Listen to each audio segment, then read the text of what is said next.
Um pouquinho atrasados Un hoje. poquito atrasado, pedimos disculpas. Perdão, galera. Era para estar mejor. Bom, vamos lá. Hoje a gente ainda segue um pouquinho, né, no estudo do Breve Refúgio, que é esse mantra que a gente iniciou mais uma vez agora. É um pouquinho maçante às vezes passar por um mesmo mantra, né, durante 3 aulas consecutivas assim, mas a gente já compreendeu a importância, né, do acúmulo, como é importante a gente fazer o mantra várias vezes, a gente aprender a fazer, né, e aí depois a gente foi ouvir a aula, a última, falei, nossa, cantei tanto e tô cantando errado ainda, né? Musicalmente, assim, terrível. No, no es cierto. Então, a gente tem que repetir bastante para ficar bom. No es cierto. Tiene que ver con la forma de cantar, no con cantar lindo o horrible. Horrible porque está cantando yo que está dormidinha mi voz ainda. Mas no, tiene que ver eso con fórmulas de cantar durante tanto tiempo, repetirlo tanto tiempo, como estamos Sí. hablando. Entonces, mudar lleva su tiempo también. Tiene que ver con lo mismo que estamos hablando del mantra. Entonces, está bien. No es ni lindo ni feo, es que estamos trabajando para mudar algo también. Uma vez a gente estava num retiro, lá no Animal Sente, em Cotia, e aí o Lozão Antico, meu professor, ele deixou a gente participar de uma parte que a gente meio que não podia participar, que era fazer os tormas. Né? Os tormas são... É como se fosse um alimento, não é um alimento para nós, assim, mas é um alimento ritualístico, né, que é utilizado dentro da cerimônia, e ele é como uma antena, assim. Então ele tem um jeito certo de fazer, um jeito medicinal de se fazer. A ideia é que ele atrai uma certa frequência, um tipo de energia para ele mesmo, assim. Enfim. E aí tem muitas maneiras de fazer o torma e tal. E a gente tava lá a primeira vez, ele deixou a gente participar, assim. E aí antes da gente entrar na sala, ele falou, na cozinha, né? Ele falou, bom, primeiro de tudo a gente tem que deixar a cozinha extremamente limpa. A gente vai entrar, a gente vai limpar tudo, deixar completamente limpo. Não pode entrar, né? A gente tava no Animal Sente, que é um santuário animal, assim, né? Ele falou, não pode entrar nenhum bicho aqui na hora, então vocês cuidem da porta e tal. Deu todas as instruções e falou assim, e uma instrução muito importante. A realidade ganha a forma do que você enxerga nela. Então se vocês enxergarem um torma feio, o torma vai estar feio e aí vai ser prejudicial e vai ser problema na hora da cerimônia. Então mesmo que a sua mente fale, tá feio, tu fala, tá lindo. Total. A mente fala, tá feio, tu fala, tá lindo. Está lindo. Sí, siempre está lindo. Me falei para você que minha mãe sempre fala isso, musicalmente además, melhor ainda, siempre está lindo. Sempre tá lindo. Siempre está lindo, sí. Vibracionalmente yo entiendo que você puede sentir que hay, armónicamente sería, ¿no? Sí. Pero igualmente, ainda así, en el caso de cuando cantamos juntos, lo que hicimos fue hacer una armonía diferente. Porque como falamos en una de las aulas anteriores, yo que en la quinta, cuando hicimos un mismo mantra con voces diferentes, uno puede cantar en diferentes voces que son los acordes, entonces fica dentro de esa armonía. Mas ainda así entiendo que você no estaba sintiendo que estaba cantando esa misma nota, que es la misma nota que você sabe que tiene que cantar y está bien, uno puede sentir eso que está mal, aunque no. Eu amo artista. O artista nada tá feio, tudo é arte. E aí, vamos lá então, galera. Gratidão. Hoje a gente vai começar pelas 4 portas, né, os 4 portais.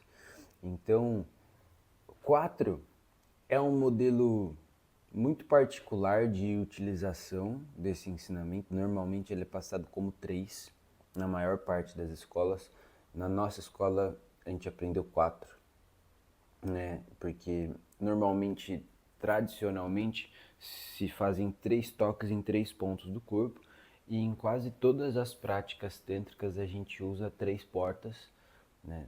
Às vezes usa mais do que 3, também bem mais, mas habitualmente 3 portas, associadas a 3 mantras, 3 cores, então é tudo 3. 3 né? joias. É 3 joias e tudo mais. Então normalmente a gente toca o topo da cabeça, a boca, né? Ou a boca ou a garganta aqui, pescoço, e depois coração. Na escola Gelupa, ainda em especial, na escola que eu estudei mais tempo, a gente faz 4. A gente toca topo da cabeça, centro da testa, boca e coração.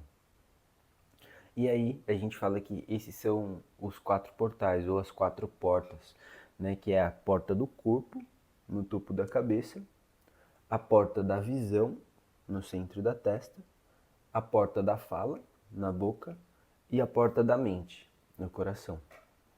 Então, a porta do corpo é o topo da cabeça, porque dentro das escrituras assim, é dito que tem um ponto central aqui, que é...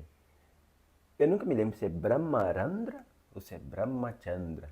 Eu acho que deve ser Brahmarandra, porque Brahmachandra seria a lua do Criador. Eu não sei. Talvez seja Brahmarandra mesmo. Mas é um ponto aqui por onde toda a energia cósmica, então, entraria no nosso corpo e animaria nosso corpo. Né? Isso falando lá de escritura antiga do yoga.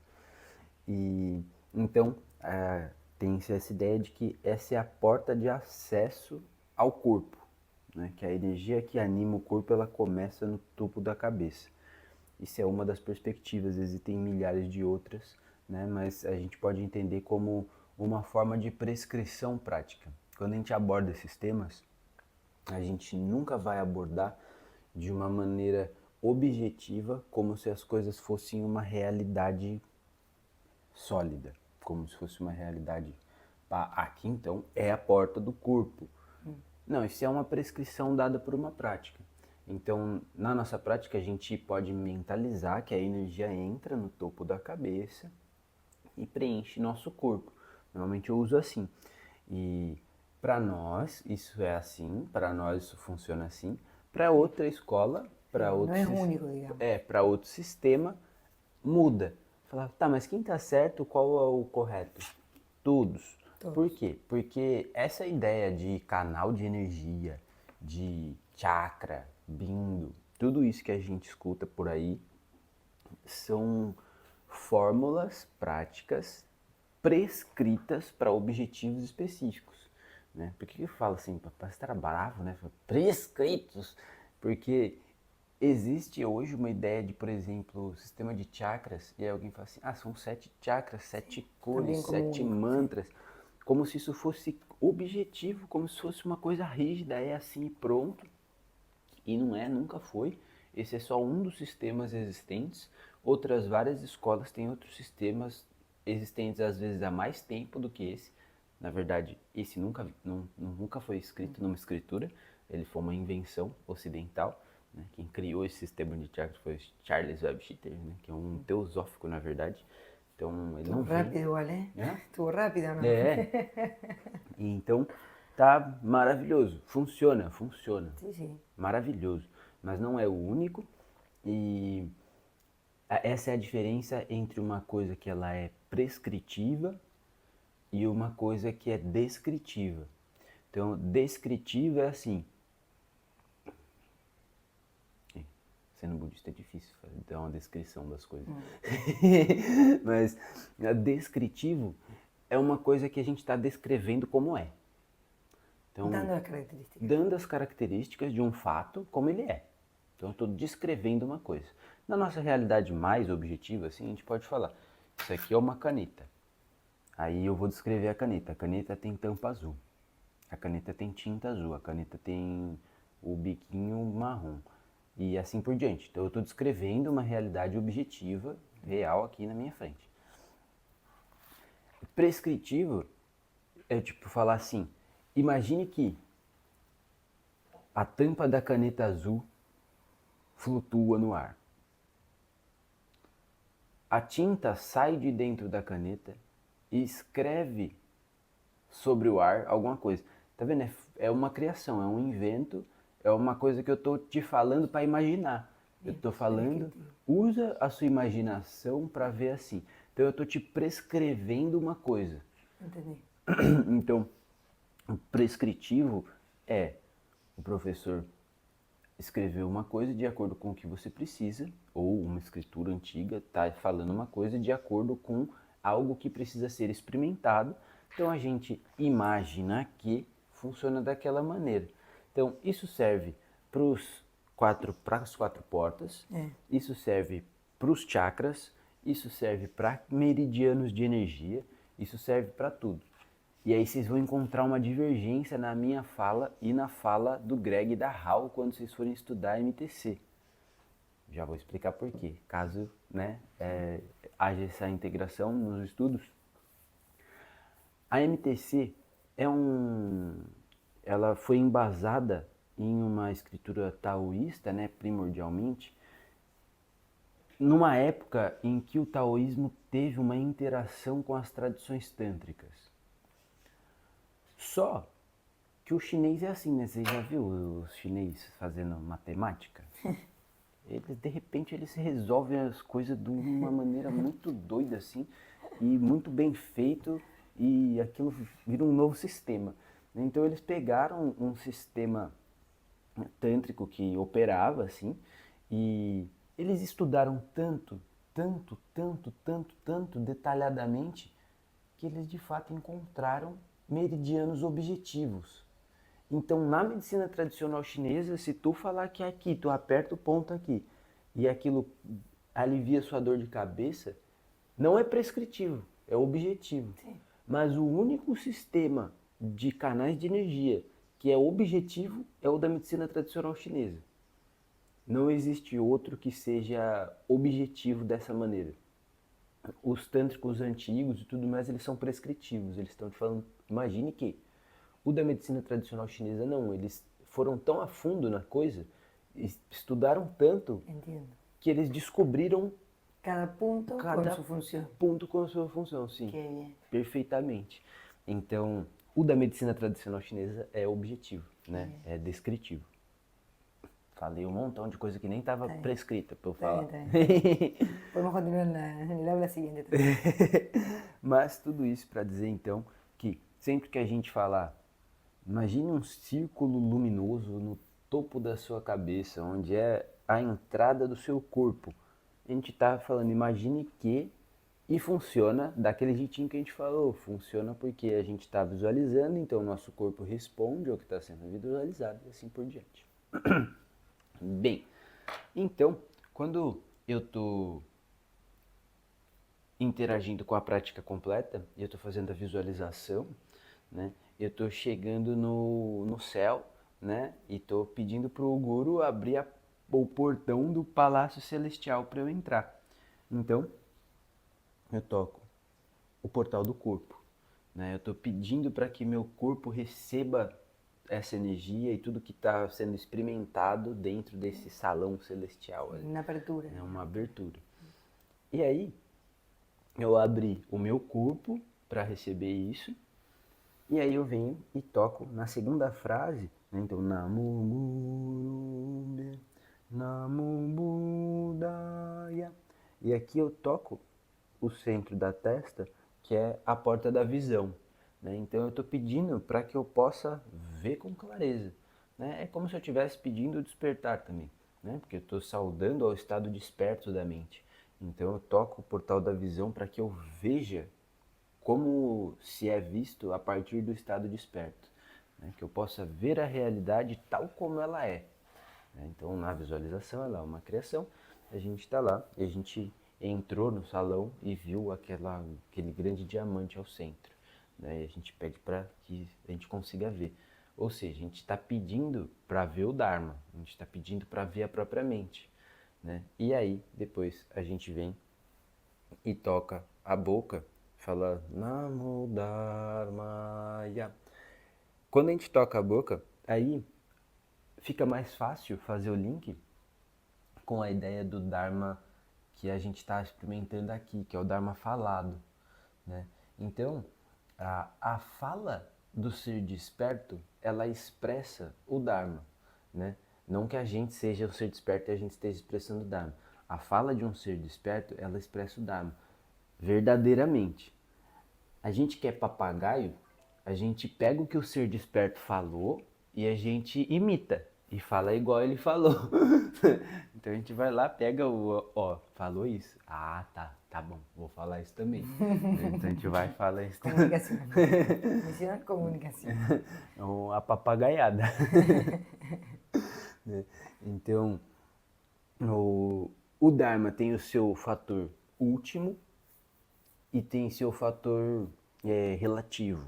Né? O seu fator último seria realmente a capacidade de expressar a verdade através da fala, como sendo alguém que está realmente vendo com clareza a realidade como ela é, sem nenhum tipo de confusão mental, sem nenhum tipo de ansiedade, sem nenhum tipo de conflito interno, com total paz interior ali, né? E tá conseguindo ver tudo facilmente, tranquilamente. Então, esse é o Dharma falado, já a partir da boca de alguém que está lúcido. E existe esse Dharma que a gente apresenta, que é um Dharma relativo. Por que ele é relativo? Enquanto a gente está falando dele aqui, ele parece o último. Mas tão logo eu me levanto, eu esqueço que eu tinha que tampar a caneta e colocar ela aqui e fechar o caderno, por exemplo. Ou seja, eu já me esqueci de um monte de coisa, já tô confuso, já tô ansioso.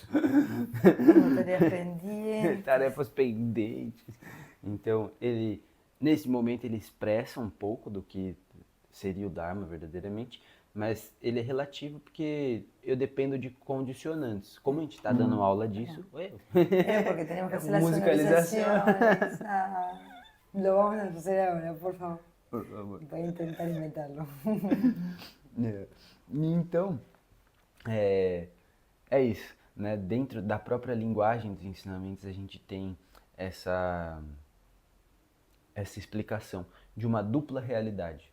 Uma realidade que ela é a realidade mesmo e uma realidade que é o que a gente experimenta, né? Então, como nas visualizações, quando a gente visualiza, assim, é real? Não. Mas como é que eu estou vendo, então? Como é que eu estou fazendo? Porque como é que eu estou sentindo se não é real? Assim, não é real porque você está imaginando, porque você está criando. Mas dentro da sua mente, no momento em que está existindo, é real. Sim, está real. E então a gente compreende que existe uma realidade que ela é uma realidade pensada, uma realidade de conceitos, de palavras, de significados, que ela existe, ok? Eu vou virar para vocês e falar, não, isso aqui não é um caderno, não. Não é, isso aqui não é uma mesa, isso aqui não é um computador. Não, lógico que é. Tudo isso é. Isso aqui é um caderno, isso aqui é uma mesa, isso aqui é um computador. Mas é relativo, por quê? Porque só é porque a gente consegue enxergar. Pro cachorro, se a gente jogar isso aqui pro cachorro, pra ele isso aqui não é... Ai, não tinha visto. Cachorro, outra vez. Se eu jogar isso aqui pro cachorro, pra ele é brinquedo, não tem nada de caderno aqui. É um brinquedinho. Esse aqui também, qualquer coisa que eu jogar pro cachorro é um brinquedo ou comida, né? Então, isso é relativo a quem está observando. Um caderno é um caderno dependendo de quem está vendo o caderno. Se uma outra pessoa enxergar uma outra coisa aqui, vai tomar outra característica, outro significado. Enfim, tendo dito tudo isso, nós seguimos. Então, peço para ver com clareza e aí peço para que a minha fala possa se tornar a fala do estado desperto, né? Então eu peço para que, através da minha expressão, eu possa falar a verdade, né? A verdade, no seu nível relativo, é a nossa verdade convencional. Nossa verdade, tipo assim, vamos lá, esqueci de pagar a internet. Aí a Luna vira para mim e fala assim, pagou a internet? Eu tenho que falar, não paguei. Aí eu tô falando a verdade, senão eu podia mentir e falar, paguei sim e não paguei, né? Daí, problema, mentira. Mas é tudo relativo, é tudo num nível muito relativo da vida cotidiana. Agora, se eu pegar com toda a minha profundidade e falar assim, isso aqui é um caderno. É verdade? É verdade. Relativamente. Mas absolutamente, desculpa, não é. Aí fala, ixi, o Lato enlouqueceu. Enlouqueceu, pirou, tá falando que as coisas não são as coisas. E aí, para isso, eu vou ter que abordar um tema que é as 3 frases de Asanga. As 3 frases de Asanga é Maitreya, Asanga e Vasubandhu, que é uma linhagem, né, que foram os professores que originaram a escola Yogacara, né, que é a escola de budismo que tem um vínculo direto com o yoga, assim. E eles têm uma afirmação que é assim: as coisas são, não são, mas são. Mas são. E aí, o que isso quer dizer? Parece tudo uma grande loucura, eu sei. Mas é porque é realmente o mais profundo do que a gente pode abordar, eu acho. E essa frase, ela tá dizendo para nós assim: as coisas são. As coisas são quer dizer, eu olho para essa mesa, eu vejo mesa, vejo livro, vejo caderno, celular, óculos, mouse, piano, lina, mate, computadora, caixinha de som. Essas coisas são. As coisas são. Eu olho e vejo e são. Tá, eu aprendi assim, eu sei que são.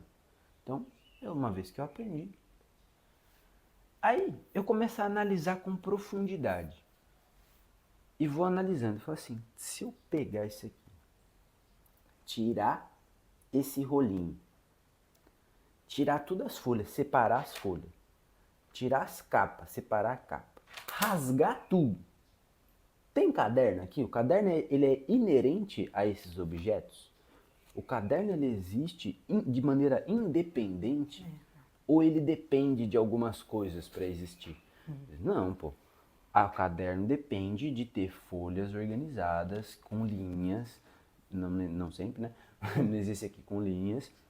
Depende de ter um espiral, como é que chama isso? Resorte, debería ser. Como? Resorte, pero no es. Resorte. Resorte tiene que saltar. Espiral está bien. Espiral. Preciso ter capas, preciso ter um monte de coisa que Sim, compõe uma estrutura que eu vou chamar de caderno. O mesmo acontece com o computador. Se eu pegar o computador, desmontar ele inteirinho, separar todas as peças, ninguém vai ver computador no computador. Então ele depende da estrutura e do formato que ele tem, da aparência que ele tem para eu enxergar o computador. E, de uma maneira ainda mais profunda que isso, eu posso entender que não depende nem da aparência. Porque, mesmo que exista a aparência, um outro ser pode olhar para a coisa e não ver a coisa, que é o exemplo que eu dei do cachorro. Caderno. Joguei pro Floquinho, é comida, brinquedo, ele não vai ver caderno aqui. Então o caderno ele depende da mente para ser percebido. E isso acontece com tudo. Então isso acontece absolutamente com todas as coisas. E, lamentavelmente, isso acontece entre nós. Sim. Isso acontece entre pessoas. A gente está, na maior parte das vezes, a gente não está vendo o outro como o outro se apresenta. A gente está vendo o que a gente pensa do outro. O que a gente tem de significado imposto ao outro. Total. Então, as coisas não são. É tudo uma criação conceitual. É tudo uma convenção. A gente, por conveniência, a gente fala, isso aqui é caderno. Sí, iba a hablar de una palabra como utilitario, me sonaba también. Utilitario porque para el floqueño, por ejemplo, para el cachorro sí, es utilitario para brincar, para comer, lo que sea, para desarmarlo. Más para nosotros sí es un caderno y tiene esa utilitariedad, no sé cómo se dice, pero de utilización, sí. Y tiene mucho que ver con los vínculos también. Também. Então, isso é muito bom. A gente vê utilidade nas coisas. Então, por exemplo, a gente está vendo mesa aqui, mas alguém viu utilidade na árvore, fora que ela já tem. Alguém olhou para a árvore e falou, e se eu cortar? Cortar umas tábuas, umas tábuas fininhas assim, que eu faço com isso? E alguém viu que dava para fazer mesa, que dava para fazer batente de porta, mas isso tudo era árvore, né? E aí a árvore passou a ter um tipo de utilidade diferente e ela se tornou mesa. A gente nem vê a árvore aqui, mas a gente olha e nem pensa que tem árvore aqui, né? Mas era uma árvore. Então, é aí que tá. A gente imprime significados, a gente imputa significados a todas as coisas que a gente observa. Então, esse é o caminho onde a gente vai falar. Que também era árvore, não? Hã? Este Esse também era árvore, ¿no? também era árvore. Tristemente. Tristemente. Então, Sí. as coisas não são o que a gente está vendo de maneira intrínseca. Elas não são por elas mesmas. Um caderno não existe por ele mesmo. Um caderno depende da perspectiva humana de enxergar, produzir e ver utilidade para existir como caderno. E o mesmo serve a todas as coisas. Então, as coisas não são. Mas, por conveniência, a gente vai enlouquecer e sair por aí falando que nada é nada, que nada existe, que tudo é uma loucura. Não, porque daí quem enlouqueceu foi a gente. Então, por conveniência, a gente fala, tá bom, é caderno, tá bom, é livro, tá bom, é celular. As coisas são, elas são. Então, elas são de uma maneira ignorante, elas são rígidas, elas são sólidas e grosseiras. Então, eu olho pro caderno e falo, isso aqui é um caderno. Aí se você virar pra mim e falar que isso aí é alimento pra fogueira, pra dar pro fogo crescer, eu vou falar de jeito nenhum, isso aqui é um caderno. E aí começam a nascer os conflitos, porque eu tenho uma visão particular de que isso é um caderno, você tem uma visão particular de que isso é alimento pra fogueira. Então são perspectivas diferentes que podem entrar em conflito. Então esse é o primeiro é uma afirmação ignorante, ela está ignorando as outras perspectivas, né? Então eu assumo que uma perspectiva é correta e eu não me abro para nenhuma outra, eu me fecho naquilo. Aí, na segunda, eu analisei e vi, não é tão concreto assim. Não é só a minha perspectiva que está certa, não é só como eu penso que está certo. Existem várias possibilidades de se ver um mesmo objeto, uma mesma aparência. Então, não é um caderno como eu estava pensando que era. Mas ao final, para não enlouquecer, a gente olha e fala, mas tá bom. Nessa realidade, como ela se apresenta, assim, a gente chama de caderno, e tá bem, é caderno. Tudo lindo. Então, esse não é, mas é. Então, essas são as 3 afirmações de Maitreya, Asanga e Vasubandhu. Isso serve para as visualizações, isso serve para a gente aplicar de maneira geral na vida e dentro da nossa linha de estudo a gente vai falar que isso é perfeição da sabedoria. Assim, nossa, os caras loucão achando que tá sábio, né? Não é? Para nós isso é uma perfeição de sabedoria. Por quê? Porque a gente se abre ao saber também. A gente se permite a abertura para aprender com os outros. Enfim, tendo dito isso, a gente está aí num caminho de encontrar as coisas numa maneira real, numa maneira verdadeira, né? Por quê? Porque eu não estou falando que é verdadeiro porque tô falando, é verdade que não é, mas é, né? Então eu estou apontando para a natureza da mente, né? Que é imprimir, imputar significados sobre aparências. Tá bem, tendo dito tudo isso, eu volto lá para as portas, né? Então, toquei a porta da fala, que é a porta do Dharma, né? Estou pedindo para que minha fala se torne a fala que expressa o Dharma. E por fim, toquei o portal da mente. E aí é muito interessante a gente falar que a mente é o coração e não a cabeça, né? E em sânscrito, falamos um pouquinho. Em sânscrito a gente tem esse termo que é Chitta. E Chitta significa literalmente mente e coração, né? A palavra manas em sânscrito significa mente. Mas quando a gente está falando de mente e a gente usa a palavra Chitta, Chitta é mente e coração, né? E a gente costuma tocar o centro do peito, né? E assumir que a mente ela está diretamente conectada ao coração também, porque se a gente aprender essa ideia de sabedoria, que essa do não é, mas é, e a gente levar isso para o mundo de uma maneira conceitual, entendi o que está sendo dito, agora eu sou um grande sábio e vou para o mundo. A gente não realizou de verdade isso, porque essa sabedoria ela vem indivisível e inseparável da compaixão, né? Então a gente vai falar que o coração é o centro da compaixão, né? É o centro de um amor genuíno, assim, do amor universal. Então, Chitta é Bodhicitta, a mente da iluminação, a mente do despertar. Ela não é a mente convencional, ela não é uma mente comum, ela é uma mente específica. Então, Bodhicitta é a mente da iluminação, Chitta é a mente coração. Então, a mente da iluminação é a mente do coração, né? E aí, por que o Atta fala que as coisas são inseparáveis, que sabedoria e compaixão são inseparáveis? Por quê? Imagina que tu vê uma pessoa num sofrimento. Eu vou ir no mais fútil possível, assim. Tipo assim, a pessoa foi e aí ela comprou um carro. E aí o carro lindo, novinho, gastou uma grana, pegou suas poupanças e tudo e foi lá e comprou um carrão. Aí deixou o carrão na rua, caiu uma árvore. Pau! Quebrou o carro no meio. Não deu nem tempo de fazer o seguro. A pessoa vai sofrer. Ela vai sofrer muito.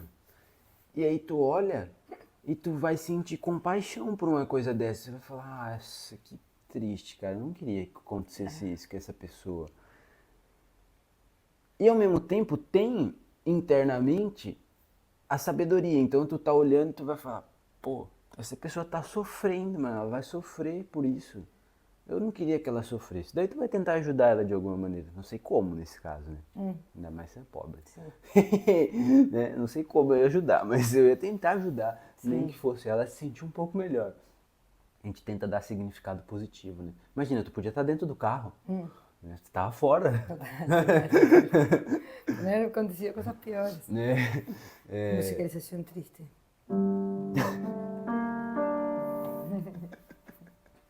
Simular nas portas. Vou fazer agora. E aí, então, tem um nível de compaixão que vem, putz, você tá sofrendo.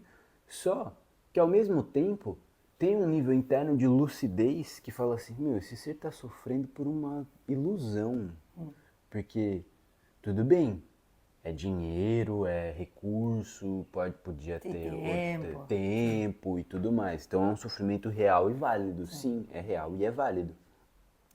Mas, no nível mais profundo possível, não aconteceu nada com a pessoa. É um carro. É um carro, é um objeto material, tá bem? Tem um valor comercial, um valor no mundo, mas em essência, em última instância, não é nada. Não é nada. Não aconteceu nada. Tá tudo certo. Por que não é nada? Porque todos os significados aplicados àquilo são significados impostos pela própria mente. Então, eu falar, nossa, mas é um montão de dinheiro. Tá bom, é tu que tá dando um significado tão importante assim pro dinheiro. Eu não tô falando que não é. Né? É muito importante. Para outro, como falamos, pode ser nada, um carro. Para outro pode ser muchísimo, para otro puede ser normal. Para otro puede ser que justo se encontró antes de ir a comprar el carro una caixinha com dinheiro. Sim. Então tem muitos significados que podem ser aplicados sobre o carro. Por que eu estou dando esse exemplo? Porque todos os nossos sofrimentos, em algum sentido, eles são assim. A gente está sofrendo por colocar significados específicos às coisas. Então, eu olho para o meu trabalho e aí o meu trabalho ele parece ter uma série de significados intrínsecos, aí eu vejo vários problemas que precisam ser resolvidos, eu não consigo resolver, aí parece que eu perco tempo fazendo aquilo. Tudo isso é uma atmosfera mental criada a partir de significados internos. A mente olhando para as circunstâncias, ela cria significados e deixa as coisas, rígidas. E a gente sofre. E a gente sofre, todo mundo sofre dentro desse jogo, né? A gente não está livre, né, disso assim. A gente tem uma possibilidade de reconhecer isso e através da prática realmente realizar, né? Então, isso é uma grande oportunidade. Mas, por exemplo, hoje vocês estão num buraco feito numa caixa aqui para nós, porque a gente tinha um tripé, e o nosso tripé quebrou. A gente foi, arrumou o tripé, deu um jeito, resolveu, arrumou o tripé, e aí quebrou de novo. E aí nós perdemos a peça em que o celular fica preso assim. Então, 5 minutos antes, cadê o tripé? Cadê a pecinha do tripé? Não achamos o tripé. E aí, ontem à noite chegou uma caixa de uma cadeira nova aqui que o brother comprou. E chegou aqui pra gente a caixa. E a gente foi um buraco na caixa, enfiou o celular, deu certinho. Por eso sí, se Mais ou menos certinho. É todo um sofrimento. É tudo um sofrimento, imagina, a gente podia estar sofrendo muito e eu acho que a gente sofreria se não tivesse a caixa um pouco. Algo mais vamos intentar. Inventar outra coisa. Mas... Sí. Pero ante una situación que puede ser desesperante, porque hay un compromiso laboral, por ejemplo, podríamos estar súper de mal humor, brigando. Hasta como es que vos se perdió. En este caso creo que fui yo la que perdió la piecita que falta. O sea que vos podría estar enojado conmigo también. Más no, intentar salir de la situación, en el mismo momento de la situación, estar sintiendo otras posibilidades para poder estar arrumando eso que está quebrado, mal, lastimado, ferido, lo que sea, ¿no? Exato. Más, bueno, sí, también eso, en el momento muy presente en el que acontecen las situaciones, estar en esa templanza, digamos, y armonía, como hablábamos musicalmente y todo, y va en una transición también, como musicalmente también, ¿no? Puede ir como de suspenso, miedo, misterio, hasta que llega un momento en el que armónicamente, sí, drena toda esa parte como hablamos el otro día y puede llegar a otras armonías diferentes. Hay conexiones hasta musicalmente que pasen, que uno pueda mudar a outras harmonias e tonalidades. Maravilhoso, né? Então... Vou corroborar que está funcionando bem, sim. Bem. Então, é por isso que é importante e que funciona. Porque se essa sabedoria que a gente está abordando, né? Porque se a gente achasse que a caixa de papelão, ela é a caixa de papelão da cadeira, pura e simplesmente ela nunca poderia ser tripé. Mas ela virou tripé rapidamente. Rapidamente resolveu um tripé. E aí a caixa de papelão que guarda uma cadeira é um tripé agora. Mas só gigante. É um quadripé, na verdade, né? E isso só foi possível porque a gente não se fixou na ideia de que a caixa é a caixa, de que a caixa guarda a cadeira, de que o tripé precisa ter 3 pés. Então, por não se fixar nessas coisas, houve a possibilidade de mudança, né? Então, aí tá essa possibilidade de a gente realmente criar nossa realidade, né? Não a nossa realidade externa, mas a nossa perspectiva de realidade. Enfim, então chegamos no quarto ponto, né, que foi o mente e coração. Então a gente toca esses 4 portais em cada uma das frases que a gente cita nesse mantra para realmente se abrir. Então lembra que lá no começo a gente falou, os mantras eles vão criando atmosferas mentais. Então a gente se abre para receber essa realidade, para perceber dessa maneira. Então é natural, quando a gente for terminar essa prática, a gente faz os mantras de novo, a gente vai ali entrar em contato com os nossos portais e quando a gente for trabalhar, a gente não vai chegar no trabalho e falar meu chefe não é meu chefe, meu cargo não é meu cargo. A gente vai operar normalmente como é lá, mas aqui a gente abriu as 4 portas para entrar nessa realidade sutilizada, assim, nesse ambiente mental onde a gente está abordando as coisas de uma maneira muito profunda, né? E pode parecer muito maluca, né? Acontece. Te acompaña a otras sensaciones también. Quanto tempo temos? Tenemos 20 minutitos 20 más. minutitos. Hum. Então, vou tentar ser bem rápido assim. Legal. A gente iniciou um mantra, que ele é um mantra chamado de mantras preliminares. Preliminar ao quê? Preliminar à prática efetiva. E o que é a prática efetiva? A prática efetiva, dentro da maneira como a gente estuda e trilha o caminho, ela seria uma prática onde existe uma ritualística por trás. Como assim a ritualística? Os nossos movimentos, as nossas falas, nosso comportamento, ele é codificado, ele é prescrito por uma escritura, né? Então, existe uma escritura lá que está prescrevendo um jeito de se praticar, a gente vai praticar de acordo com aquilo e ali dentro tem uma série de coisas que a gente faz para ter a experiência do que essa escritura está falando para a gente experimentar. Por exemplo, pode ser que enquanto a gente está falando aqui hoje, quem está ouvindo pode ter tido uma experiência específica, pode ter conseguido ver diretamente a partir do ângulo que a gente está vendo. A gente pode ter conseguido transmitir a nossa perspectiva, ou não. Por que ou não? Porque pode ser que a pessoa não entenda nada, ache tudo uma grande loucura e fale, não quero, não entendi nada, não faz nenhum sentido para mim. E é totalmente normal que isso aconteça. Isso acontece muitas vezes. Mas algumas pessoas podem ter a experiência direta e compreender assim. Tum. Não é uma forma ritualística tradicional, mas é uma forma ritualística. A gente sentou, a gente pegou o mate, a gente construiu esse cenário, a gente construiu a ideia de uma aula. Quem está assistindo pode entrar nesse ambiente e ter diretamente a experiência. É uma forma ritualística de operação.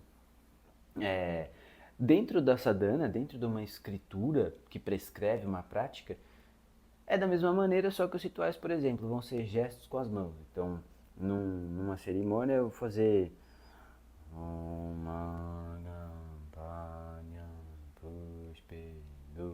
e assim por diante. Então eu estou fazendo gestos manuais que simbolizam coisas que eu acabei de colocar à minha frente. Então, Argam é água para beber. Padyam é água para banhar. Pushpe são flores. Dupe é incenso. Né? Então eu estou montando um altar. Então eu montei o altar e aí eu vou fazer os gestos manuais que simbolizam o ato de oferecer aquelas coisas. Então, água para beber, como se eu tivesse um pouquinho de água na minha mão e eu estou te oferecendo água para tomar. Né? Aí, Padyam é como se eu estivesse pegando o seu pé, aí eu pego a água num potinho e jogo a água em cima do seu pé. Então eu estou banhando o seu pé. E aí depois, Pushpe, eu estou te oferecendo flores. Então é como se essa flor ela tivesse nascido, eu estou te dando as flores. Então esses gestos eles representam coisas do altar que estão sendo oferecidas, né? E aí dentro disso a gente vai criando, por exemplo, uma relação, né, com um objeto sagrado que a gente está tentando trocar energia ali, que a gente está tentando se comunicar. E então a gente vai tendo uma experiência de realidade, né, através da mente, da visualização, da imaginação, que vai nos trazer uma forma de benefício. Então é ritualístico. Como é que isso se aplica a aulas aqui? Lá no Dharmata vocês encontram aulas assim. Cada gesto simboliza algo. Por exemplo, a gente faz assim com a mão, esse gesto se chama gesto da moralidade.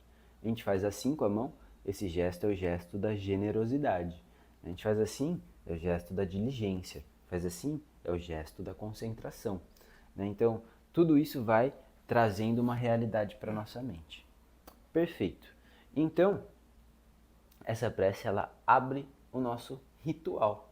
Né? Ela abre o nosso caminho, ele abre nossos portais e nos abre para entrar nesse caminho. Aí eu vou pular a raiz do caminho e vou pular o caminho tântrico, porque isso aqui tudo seria introdutório para falar do início da base. Então eu vou direto para o início da base para a gente ter um tempinho de meditação. O que é isso, início da base? o início da base é que a gente está plantando uma semente, né? E, embora a gente esteja tentando trazer o resultado para o nosso caminho, ou seja, a gente está abordando o mais profundo de cara, existe um caminho para compreender tudo isso. Existe uma forma gradual de encontrar isso. Essa forma gradual é o Lanrim, é o caminho gradual ao despertar, né? O caminho gradual à iluminação. E aí esse caminho gradual, ele começa com breves meditações que visam preparar nossa mente para entrar em contato com tudo isso que a gente está falando. Então, assim, Eata, você é meio do contra, né? Você começou falando do final, falando do resultado, da coisa mais complexa que você podia falar, para agora começar o caminho? É, esse é Para o... ver se lo elegimos, não? Exatamente, exatamente. Eu vou te fazer começar um caminho, criar vínculo com o caminho, chegar lá no fim e você fala, pra isso? Pra isso que eu fiz isso tudo, pra isso? Porque no fim é pra nada. Sabíamos como era. Já expliquei, ó, é assim, eu tô tentando ir pra lá, vocês querem ir comigo? Eu também estou tentando ir para lá. E aí, a gente tem esse livrinho aqui que é o Manual de Meditação do Geshe Kelsang Gyatso, que ele traz meditações de Lanrim no caminho gradual à iluminação. Vai caminhando.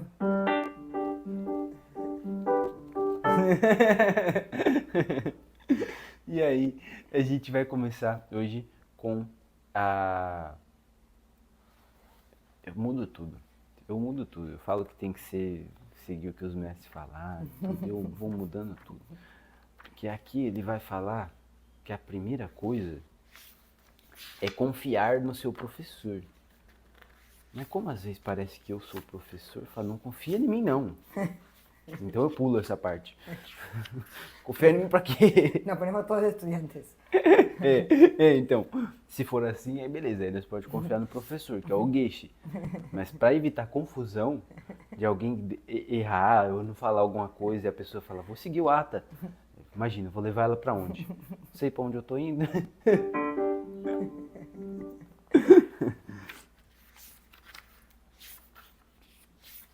Mais um pouquinho. Bueno. Pronto, chegamos. Aqui.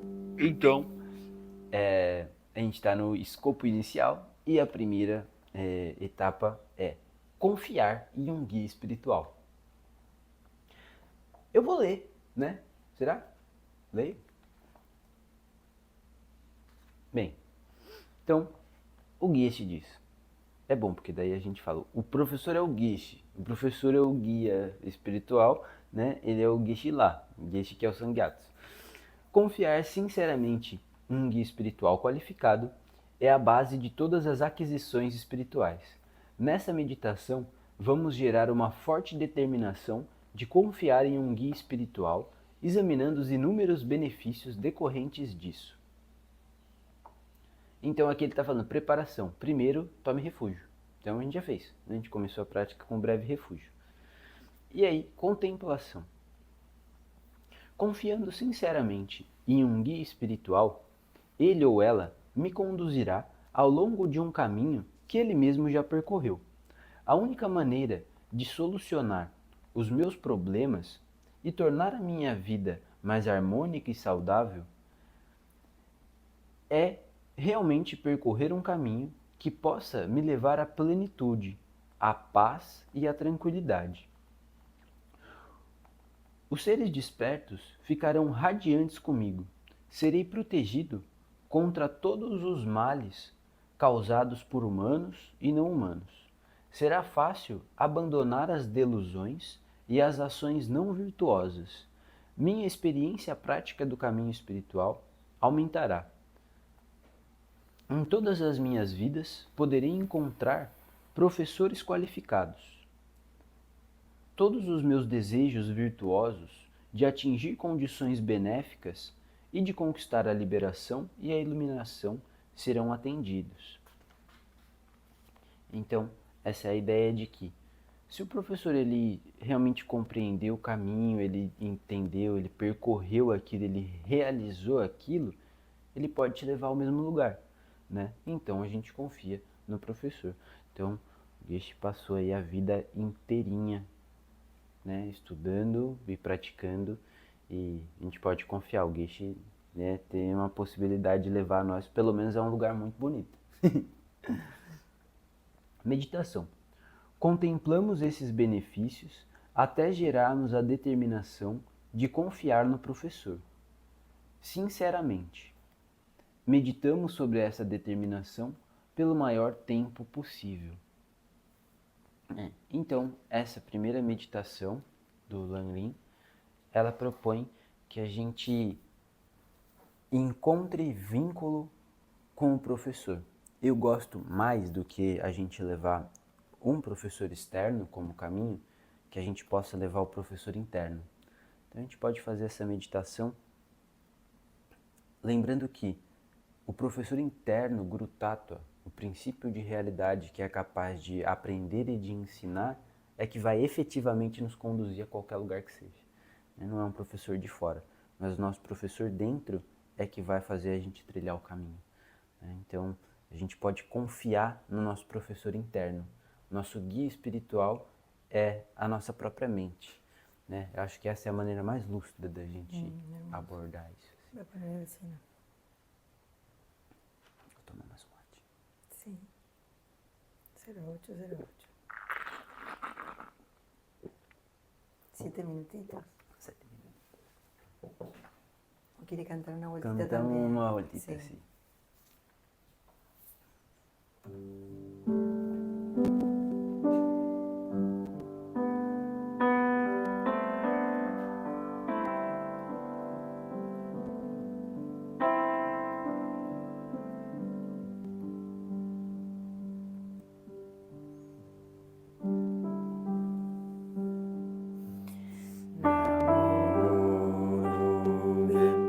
Namo Buddhaya, Namo Dharmaya, Namo Sanghaya, Namo Gurudev, Namo Buddhaya, Namo Dharmaya, Namo Sanghaya, Namo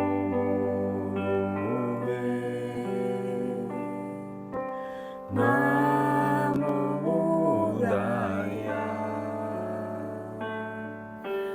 Namo Dharmaya, Namo Sanghaya, Namo Triratnaya.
damos graças.